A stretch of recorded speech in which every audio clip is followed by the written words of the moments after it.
Neftçalanın Süb adası ötən əsrin ortalarından bölgənin ən canlı yaşayış məskənlərindən biri olub.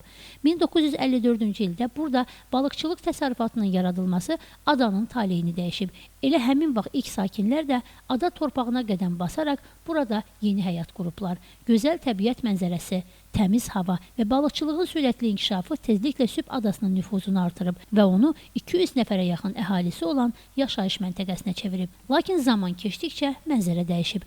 Ötən əsrin 90-cı illərinin əvvəllərində balıqçılıq təsərrüfatının fəaliyyətinin dayandırılması ilə adada işsizlik problemi yaranıb. Ailə başçıları və gənclər yeni ümid axtarışı ilə adanı tərk etməyə başlayıblar. Əhalinin azalması burada sosial həyatı da zəiflədir. Uşaqların sayının kəskin azalması səbəbindən adanın yeganə ibtidai məktəbi qapısı göy rəngli olan tikili fəaliyyətini dayandırıb. Bəlkə versin, heyvandan qaradan saxlayırıq burada. Heyvan qara burada. İş yox, gücü yox, maaş da yox, pensiya yox, hələ üç bit eləməmişik də o çoğa. Beləncə qardaşım.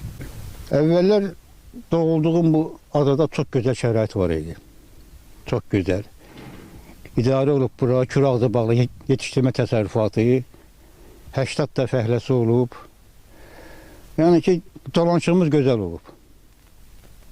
Ondan sonra hər cür şəraitimiz olub da burada bizim. 17 də ailə olub burada. Sonra bu Dəyizlə əlaqədar.